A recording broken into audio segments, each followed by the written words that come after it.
mo, yung itatayo nating karinderya, tsaka ko na pinasok lahat ng perang natitira natin eh. Ay, Suki, sige. Pili na kayo. Oo, Aling Brenda. Kahapon pa to. Ano lang tayo wala Aling Melinda? Lahat ng Suki natin, inagano nung walang yung Melinda.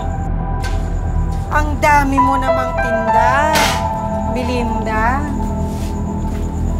Yung bang kapal ng mukha, tinitinda mo rin? Lumayas ka! Lumayas ka sa karinderya ko! Baka naman sana kayo! Bagsakan sana ng aeroplano itong kainan nyo!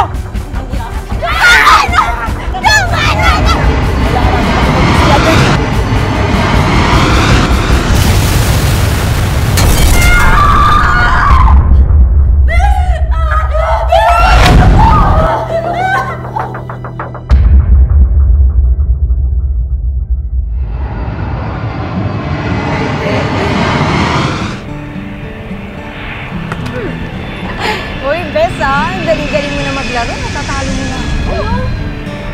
Sabi ko, ang galing mo na maglaro. Bes, syempre naman, ang galing mo magturo sa akin eh. Ay, talaga nga. Sige. Oh, uy! Alala, uy! Ay! Wala, Bes! Uy! Rodelita, Bes! Bes! Melinda!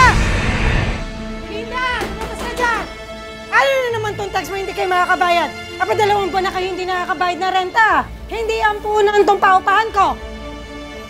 Brenda, pasensya ka na. Hiyang-hiya na talaga ako sa'yo. Ay, dapat lang! Yung pasensya mo, hindi yan nakakabayad sa mga bayarin ko! Brenda, makakabayad naman kami ng utang eh. Totoo nga niyan. Ginagawa namin ang paraan para mabayaran ka. Nagkataon lang na wala akong trabaho ngayon. Kung hindi kayo makakabayad ngayon, eh lumayas na rin kayo ngayon! Hindi, Brenda. Pangako ko sa'yo, sa susunod na buwan, babayaran namin lahat ng renta. Ay, hindi wala na susunod na buwan! Ano? Lumayas ka! Lumayas kayo kayo na! Brenda, huwag naman! Huwag! Tawan mo ako! Huwag naman, Brenda! Sandali! Tumabi ka! Tumabi ka! Tumabi ka! Rodelita, Bes!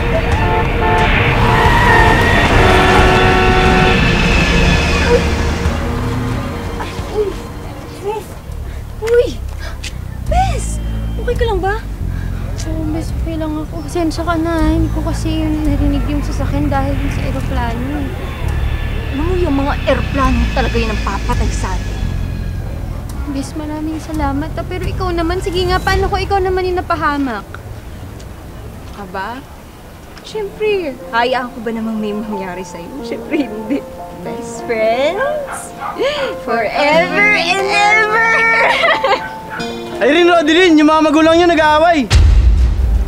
Magsilayas kayo rito! Layas! Layas! Mama! Sumasobra na! Aba, ikaw ba may gana magalit? Kapal ng mukha mo! Tandaan mo kayo may utang, hindi ako! Ma, pag-usapan niyo po na maayos yung problema. Ikaw, tigilan mo kung huwag kang makikialam dito! Sige, lalayas kami. Kung yan ang gusto mo. Ayoko na makitang pagmumukha ninyo, lalo ka na! Wala kang kwenta! Brenda! Tay! Brenda! Tay! Tay! Tay! Hinira ako ng dono! Tay! Okay na, tulong! Rodolfo! Tay! Bumalik ka rito, anak! Rodolfo! Tulong! Tulong! Nakakapit ko kayo!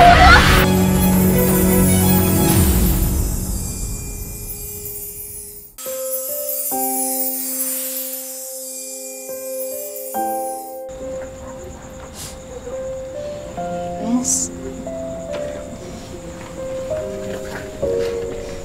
Sorry po sa lahat ng nangyari. Alam ko po, hindi sapat yung sorry. Para mapagaan ko yung loob. Alam ko rin po kung gano'n kasakit pumulan ng tatay. Sorry po talaga. Sorry. Kung alam ko lang po na mangyayari ito, pinigil ko sana si nanay sa paningin niya. Hindi mo kailangan mag-sorry, Bes. Wala kang kasalanan. Ito po pala, kunti lang po kung naipon ko, pero sana po makatulong sa inyo. Alvin, hindi mo kailangan gawin yan. Tama si Nanay, Bes. Pero mo yan eh. Sige na po. Hindi pa nga po ito sapat sa nagawa ng nanay ko. Kahit ito man lang po, makabawi ako. Please. Salamat. Salamat, please.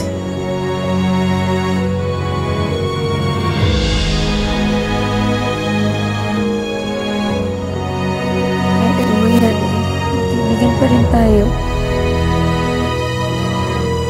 Best friends. Forever and ever.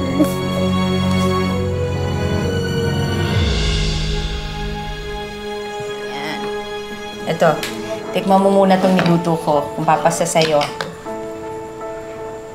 Nay, napakasarap. Talaga ba? Sigurado po maraming suki itong tinola ninyo.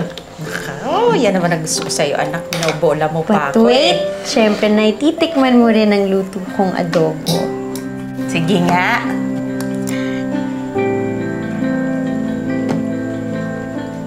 Paano mo ginawa to? Ang sarap! Ang sarap niya. Maanghang-anghang. Ang galing mo magluto, anak. Kanina pa ba ako magmamana, Nay? Yung itatayo nating karinderya, sana talaga kumita kasi diyan ko na pinasok lahat ng perang natitira natin eh. Nay, huwag kang mag-alala. Sigurado po ako nagagabayan tayo ni tatay. Nay, Abot. pantay na ba, Nay? Pantay na ya. Yan na yung kaya mo, anak. Niloloko mo ko. Okay na yan! Pantay na ba? Pantay na. Ganda ng sulat. Ang ganda Dapat ng sulat. pipicturean kita, Nay, dyan. Order ka pa, ha? Ito po, Nay. Tingnan mo talaga tong Melinda. Parang nananag sa dinami-dami ng negosyong pwedeng itayo, kainan pa talaga. Eh, masarap naman po kasi talaga magluto si Aling Melinda. Kaya siguro, yun na lang din yung naisip niyang gawing negosyo. Pinagtatanggol mo pa. Eh, sino bang pamilya mo? Sila ba? Sasabi lang po ako ng totoo, ma. Wala po. Sabihin mo, ginagawa ko ng mga yan. Doon sa nangyari kay Rodolfo. Hindi naman po gagawin yun ni Rodeline, ma. Yan. Sige, pagtanggol mo. Kasasama mo dyan sa Rodeline na yan. Eh, nai-influensyahan ka na niya. Ay, Suki, sige. Bili na kayo. Naku, Aling Brenda. Kahapon pa to. Oo nga eh. Paulit-ulit na lang. Doon na lang tayo kay Aling Melinda. Tara. Mas masarap Hindi, to. Suki. Hindi, kaluluto lang nito, Suki.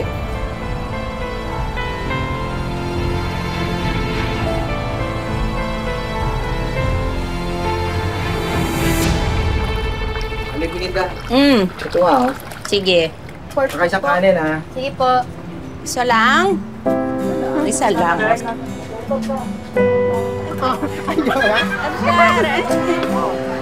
Ayan. Oh. Isa po ng kanin, Nay.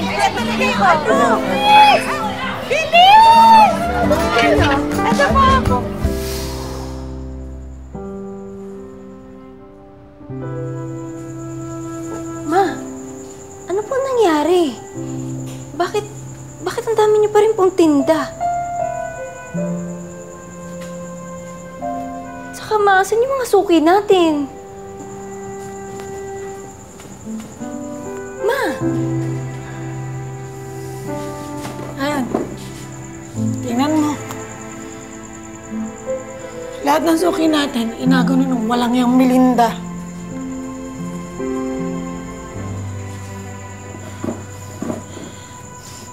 Pinaghirapan ko lahat ng ititinda ngayon eh. Tapos wala rin palang kakain.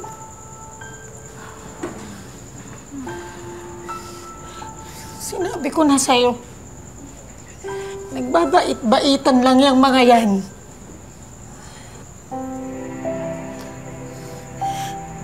Nananadya sila eh. Gumaganti ang mga yan sa akin.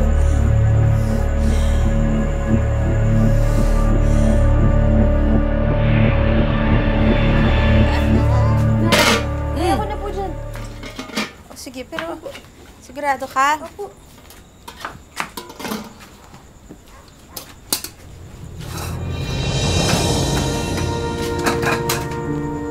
Aba, ang dami mo namang tinda. Melinda, yung bang kapal ng mukha, tinitinda mo rin? Eh, yung pagiging ambisyosa, nilalako mo rin. Kasi bibili sana ako ng maraming marami. Brenda, wala akong panahon makipag-away sa'yo. Pwede ba umalis ka na lang? Ay, oo naman. Kasi busy-busy ka na inaagaw mo mga suki ko. Inaagaw ko? Wala akong inaagaw sa'yo. Ano ka ba? Anong wala? Hoy, ikaw, siguro chinichismis mo ako sa mga customer mo. Siguro sinisiraan mo na ako ang pumatay sa asawa mo. At bakit ko naman gagawin yon? Hindi ko magagawa yon. Hoy, Melinda, magkaliwanagan tayo Kung sinong dapat sisihin kung bakit namatay ang asawa mo, wala ba kundi sarili niya? Ka talaga, lumayas ka nga dyan. Lumayas ka dito! Bitawan mo ako! Hindi ako aalis dito! Hanggat hindi ko nababawi mga customer ko! Nga ka talaga, lumayas ka na! Yan ang dapat sa inyo!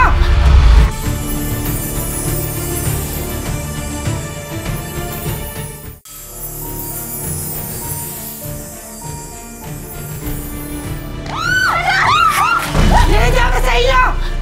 Walang iya ka talaga, Brenda! Walang iya ka, no? Is ka talaga? Wala ka sa Lumayas ka! Lumayas ka sa karinderya ko! Ano nga, mama ko? Anak, pinagtutulungan nila ako. Pumunta ako dito para makipag-usap ng maayos. Yan, yung babae bigla ko sinabunutan. Sinungaling ka! Sinungaling ka! Hinda! Sabihin na nga yung nanay ko! Ano pa ba gusto nyo? Hayaanin natin sila. Makaharap sana kayo! Magsakot sana ng aeroplano to kainan niyo! Walang hiya ka talaga!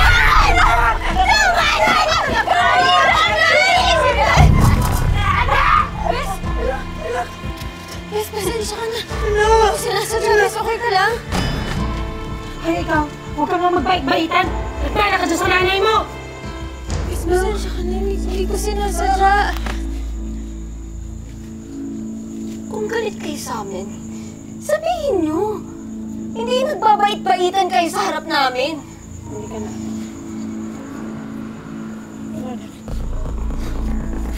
Sinasabi ko naman sa'yo, di ba? Hindi yan. Bes.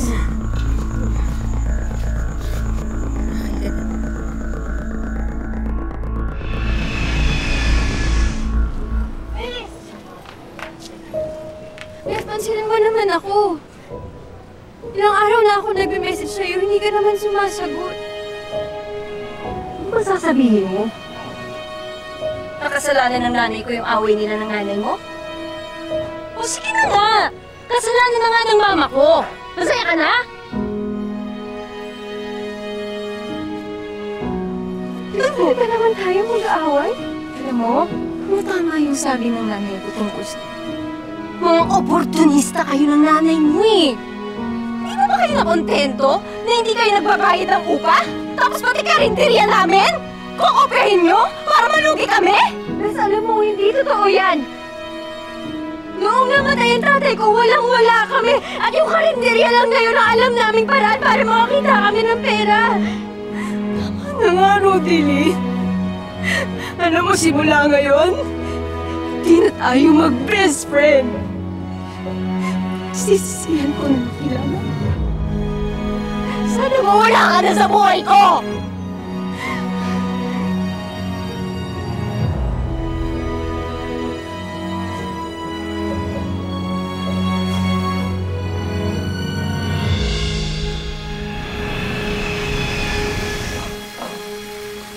Nagalit po siya sa akin kanina, Nay. Sabi po niya, sana na po hindi na lang po kami naging magkaibigan. Kasalanan ko to eh. Dapat hindi ko na pinatulan si Brenda. Ano po gagawin ko? Ayaw kong magkasama kami ni Aileen.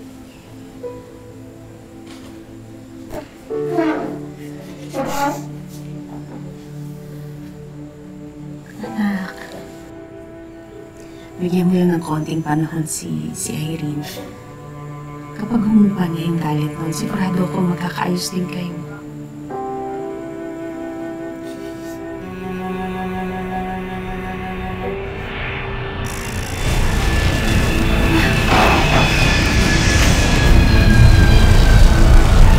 Kailangan natin mag-emergency landing!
Best friends.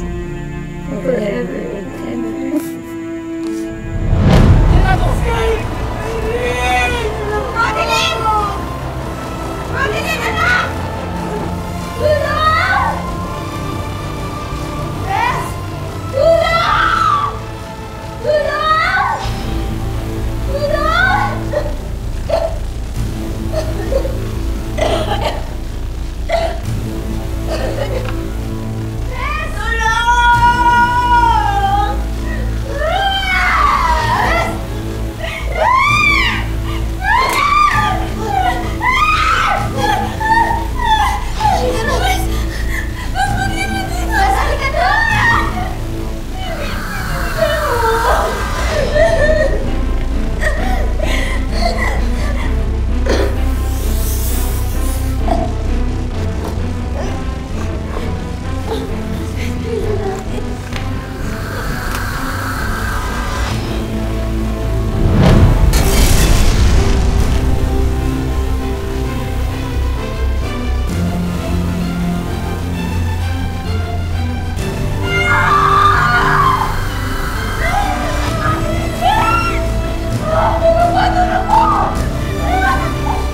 Nay, mahalaga po ay ako. At nailigtas ko po si Irene. Rodeline, Melinda, hindi ko alam kung saan mag-uumpisa. Pero kung hindi dahil sa inyo, kung hindi dahil sa'yo, ako wala ng anak ko. Utang ko sa inyong buhay ng anak ko. Pasensya na kayo sa mga nagawa ko. Sana magpatawad niyo ko. Hindi yung mangyayari sa'yo kung dahil sa akin. Sorry. Tapos wala akong kasalanan. Hindi, kasalanan ko. Kasalanan ko. Kahit anong mangyari, walang magbabago sa ating dalawa. Pagpapangako natin sa isa't isa. Best friends. And forever and ever.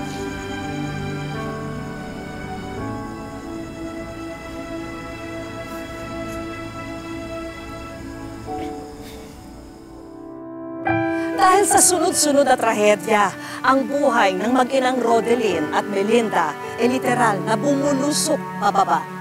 Kaya naman agad kumilos ang aming team para alalayan sila at bigyan ng mga first-class ticket papunta sa katuparan ng kanilang mga wish. Rod, alam ko, ibang klase yung kabayanihan na ipinakita mo. Ano yung mga dumadaan sa isipan mo nung ginawa mo yun? Nandun na rin po ako. Bakit hindi pa ako tumulong sa kapwa? Kasi lagi po kasi sinasabi sa amin ni Papa na kung kaya mo naman tumulong, bakit hindi ka tumulong sa kapwa mo? Gusto niya makita ko anong laman nitong box na ito? Opo.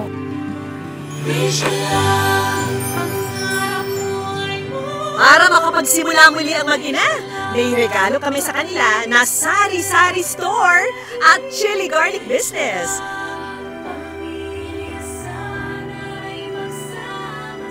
And of course, marami tayong hinandang mga surprise para sa ating bayani. Unahin na natin ang TESDA Scholarship para maituloy na ni Rodeline ang kanyang pag-aaral. Dagdagan na rin natin yan ng prepaid Wi-Fi at computer set. At dahil mahilig si Rodeline sa sports, samahan na rin natin yan ng volleyball at iba pang sports OOTD para sa kanya. Para matulungang makarecover si Rodeline, mahalaga ang libreng consultation sa isang dermatologist, sagot na ng Vivray Medical Group. But wait, may part 2 pa ang aming surprise sa mag-ina, isang bonggang pampalamig business at isang bagong dining set. Oh, maganda. Eh po, order niyo. And finally, hindi pwedeng mawala ang wish ko lang savings. Para sa inyo. Oo. Hindi madaling lampasan ang dago na bumagsak sa mag-inang Melinda at Rodeline. Pero pangako nila sa isa't isa, patuloy silang lalaban at muling paliliparin ang kanilang mga pangarap. Mga kapuso, lagi po natin tatandaan, hanggang hindi tayo napapagod, humiling at maniwala, hindi tayo mapapagod lumaban sa buhay. Ako po si Vicky Morales at ito po ang bagong Wish Ko Lang. Mga kapuso, nagustuhan nyo ba ang episode ngayon? Kayo, ano ang kwentong wish nyo? I-comment nyo na yan sa aming official Facebook page at baka kayo na ang manalo ng food cart business.